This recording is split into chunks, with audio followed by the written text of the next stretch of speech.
Narito ang 12 players na na-draft bago ang Phoenix Suns superstar na si Devin Booker. Alam naman natin na bilang 18 years old ay pinili ng Phoenix ang Kentucky shooting guard bilang 13th overall pick na nag-turn bilang isa sa mga the best scorers na meron ng NBA.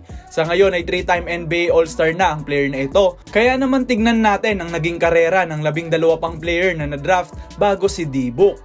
Number 1, Karl Anthony Towns. Pinili ng Minnesota Timberwolves si Kat bilang number 1 pick ng 2015 NBA Draft na nanggaling din sa Kentucky. Nag-develop si Towns bilang isa sa mga the best 3-point shooting big man in NBA history at sa ngayon ay may career averages na 20.8 points, 8 rebounds and 4.8 assists per game to go along with his 3-time NBA All-Star selection at 2 All-NBA third team. Sa ngayon ay naglalaro pa rin siya para sa Minnesota Timberwolves bilang franchise player nito. Number 2, D'Angelo Russell. Pinili naman ng Los Angeles Lakers ang Ohio State standout na si D'Lo bilang cornerstone sana ng rebuilding process sa LA post-Kobe era. But we all know na hindi yan nag-pan out at na-trade siya agad papuntang Brooklyn Nets kung saan naging all-star ang 6'5 guard. Matapos ang isang playoff run ay napunta siya sa Golden State Warriors, Minnesota Timberwolves at sa ngayon ay miyembro ng muli ng Los Angeles Lakers kakampi si LeBron James kung saan last season ay nag-average siya ng 17.4 points, 3 rebounds and 6 assists per game. Number 3 ay ang post scorer na si Jahlil Okafor. Maganda ang naging rookie year ni Jahlil Okafor subalit na pag-iwanan nga siya ng basketball revolution with his lack of outside shooting, perimeter defense at mediocre rim protection. Para sa kanyang buong NBA career ay nag-average siya ng 10.4 points, 4.7 rebounds and 1 assist per game playing for the teams of Philadelphia, Brooklyn, New Orleans at Detroit. Sa ngayon ay naglalaro siya sa Casa de Zaragoza ng Liga ACB sa Spain. At 4 ay pinili ng New York Knicks ang original unicorn na si Kristaps Porzingis. Naging all-star si KP sa Big Apple bago niya ma-injure ang kanyang ACL noong 2018, averaging 22.7 points, 6.6 rebounds and 2.4 blocks per game. He played for Dallas Mavericks bago siya mapunta sa Washington Wizards at ang team niya sa ngayon na Boston Celtics. Expected na siya ang ikatlong option na magdadala over the hump sa Boston, anchoring the center position at protecting the rim mula sa mga top players ng NBA. Number 5, Mario Hezonja. Isang draft bust. Naglaro para sa teams ng Orlando Magic, New York Knicks at Portland Trail Blazers. His best season ay noong 2017 to 2018 NBA season, averaging 9.6 points, 3.7 rebounds and 1.1 steals per game. Sa ngayon ay naglalaro siya sa team ng Real Madrid sa Spanish Liga ACB at EuroLeague.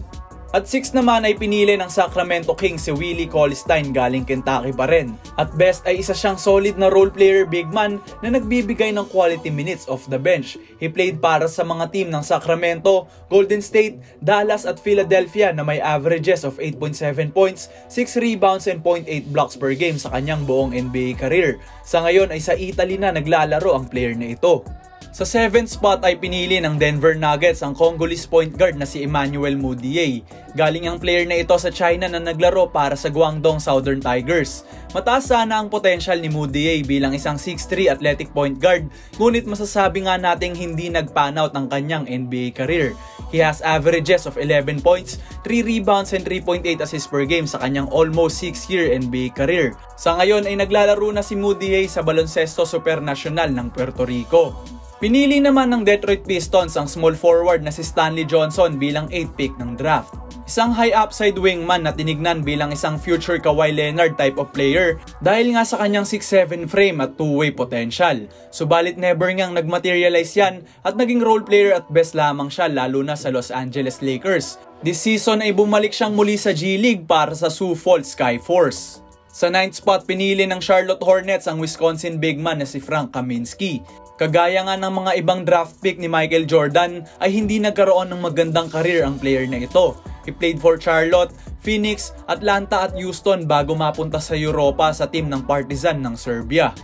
Si Justice Winslow naman ang kinuha ng Miami Heat sa 10th spot with the hopes na mag-develop siya bilang isa sa mga top playmaking big man ng NBA na may elite level athleticism. Noong 2018 to 2019 NBA season ay natamo niya ang best year ng kanyang karera with 12.6 points, 5.4 rebounds and 4.3 assists per game. Sinasabi nga na kung hindi siya na-plague ng injuries ay baka isa ng star forward sa liga ang player na ito. After ng kanyang Miami stint ay napunta si Winslow sa mga team ng Memphis, LA Clippers at Portland na siya ng team niya sa ngayon. Number 11 pick naman ang isa sa mga the best shot blocking big man ng NBA na si Miles Turner. Sa buong NBA career nga ng player na ito ay sa Indiana Pacers lamang siya at inasahan ngang mag-develop bilang isang annual NBA All-Star. Subalit never ngang nangyari ang jump na iyan, pero gayon pa man na isa pa ring productive NBA player si Turner dahil sa magandang impact na binibigay niya sa loob ng court. Sa buong karera ni Miles ay meron siyang 13.4 points, 6.8 rebounds at mataas na 2.3 blocks per game, making his rim presence felt at an elite level. And ang selection bago si D-Book ay si Trey Lyles at 12 pick ng Utah Jazz. Isa lamang siyang role player big man sa ngayon na nag-a-act as a reserve player para sa Sacramento Kings behind kay Domantas Sabonis. 7.8 points, 4.3 rebounds and 1 assist per game ang kanyang career averages sa kanyang buong NBA career.